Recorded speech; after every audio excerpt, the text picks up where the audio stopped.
현대인의 불치병이다. 가슴이 답답하고 숨 쉬는 게 불편하다. 연예인만 걸리는 병이다. 이게 대부분 자율신경 때문에 생기는 거거든요. 치료가 가능하냐고요? 물론이죠. 안녕하세요. 저는 자율신경을 치료하는 한의사 허지영입니다.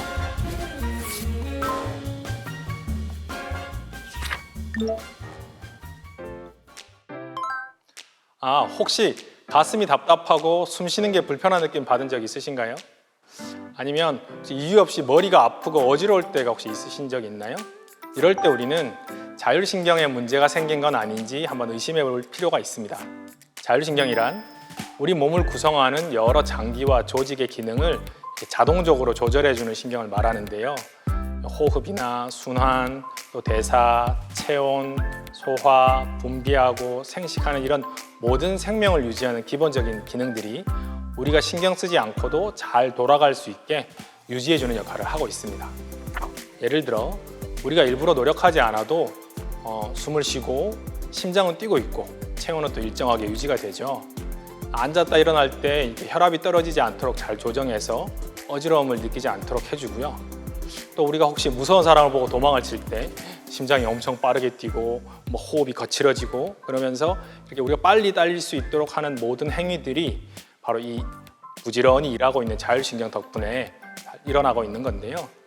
이렇게 심장을 빠르게 뛰게 하고 혈압을 높이고 또 소화 기능을 약간 늦춰서 우리 몸을 전투적으로 만들어주는 교감신경과 심장은 천천히 뛰게 하고 혈압은 좀 낮춰주고 소화는 좀 잘 되게 도와줘서 우리 몸이 휴식과 재충전을 할 수 있게 해주는 바로 이 부교감신경을 교감신경과 부교감신경을 적절히 조절해서 우리 몸의 균형을 맞추는 일을 하는 것이 바로 자율신경입니다. 한마디로 참 고마운 녀석이죠. 우리 몸의 외부나 우리 몸 내부에 있는 환경 변화에 적응할 수 있도록 도와주는 것이 바로 자율신경이라고 말씀드렸는데요. 만일 이 자율신경 조절 기능에 문제가 생기면 사실 우리가 평소에 신경 쓰지 않았던 많은 부분의 이상 증상을 느끼게 됩니다. 이유 없이 가슴이 두근댄다거나 또 어지럼증이 나타난다거나 소화가 갑자기 잘 안 되는 이런 증상들이 대표적인 증상이고요. 그 외에도 쥐가 나고 저리는 증상이 갑자기 반복되거나 감정 기복이 심해지고 또 가슴이 답답해지거나 숨 쉬는 게 거슬리는 거 이런 증상도 역시 자율신경 조절 기능에 문제가 생겼을 때 우리가 흔히 느끼게 되는 증상입니다. 물론 이런 증상이 나타난다고 해서 바로 자율신경에 문제가 있다 이렇게 판단할 수는 없습니다.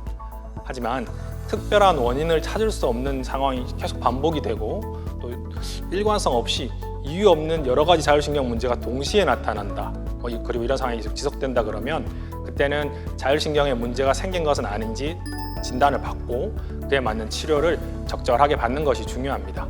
더 늦어져서 좀 손쓰기 까다로워지기 전에요. 우리가 특정한 상황에서 숨을 매우 가쁘게 쉬고 또는 가슴이 답답하고 공포감을 느끼게 되는 그런 현상을 흔히 공황장애라고 부릅니다. 공황장애는 자율신경 조절에 이상이 있을 때 나타나는 대표적인 질환 중에 하나인데 요즘에 이제 연예인분들이나 여러 공황장애를 앓는 분들이 많아지면서 이에 대해서 관심이 상당히 높아졌습니다. 제가 올린 유튜브 영상 중에 가슴이 답답하고 숨 쉬는 게 불편한 이런 느낌에 대해서 이제 알려드린 영상이 있었어요. 조회수도 높고 질문 댓글도 굉장히 많았는데요. 특히 초등학생이나 중학생 친구들 질문이 상당히 많았습니다. 그만큼 요즘 어린 친구들도 가슴이 답답하거나 숨 쉬는 게 좀 불편해요 이런 증상을 많이 겪고 있다는 건데요. 아무에게도 말을 잘 못하고 혼자 소갈이하는 모습들이 좀 굉장히 안타깝더라고요. 결론부터 말씀드리면 가슴이 답답하고 숨 쉬는 게 불편하다고 해서 이게 무조건 자율신경 문제다, 공황장애다 이렇게 생각하실 필요가 없습니다. 사실 이런 증상은 자율신경에 문제가 있을 때도 나타날 수는 있지만 우리가 흔히 겪는 감기나 호흡기에 좀 염증이 생겼거나 소화가 잘 안 되거나 또 심장이나 동맥 문제, 뜬금없이 가슴이나 배 근육 때문에도 그런 증상이 나타날 수가 있거든요. 그래서 가슴이 답답한 증상이 나타난다면 먼저 감기나 호흡기 증상, 소화장애 이렇게 치료가 쉬운 증상부터 차차 확인해 나가는 것이 중요합니다. 그런데도 불구하고 계속 이런 증상이 지속되거나 숨 쉬는 게 거슬리거나 똑바로 누워있기도 힘들고 이런 증상이 되면 자율신경 이상이 생긴 건 아닌지 확인할 필요가 있습니다. 특히나 이제 이런 증상이 점점 심해져서 이제 지하철 출근길 아래서 호흡곤란이 나타난다거나 사람들이 많이 모여 있는 장소로 가기가 좀 꺼려진다거나 그런 식으로 일상생활에 많은 제약을 받게 되면 빨리 원인을 찾아서 해결하는 것이 중요합니다. 뿐만 아니라 가슴에는 심장, 폐, 동맥 이런 중요한 기관들이 모여 있기 때문에 가슴에 느껴지는 불편감은 우리 실제 문제보다도 더 크고 또 견디기 어렵게 느껴질 수가 있습니다. 그래서 가슴이 답답하고 숨 쉬는 게 불편한 이런 느낌이 계속되면 혹시 다른 증상 때문에 그런 건지 아니면 자율신경에 가볍게 문제가 생긴 건지 아니면 가끔 이게 공황장애로 발전하고 있는 건 아닌지 속히 원인을 파악하고 그에 맞게 적절한 치료를 받는 것이 좋습니다.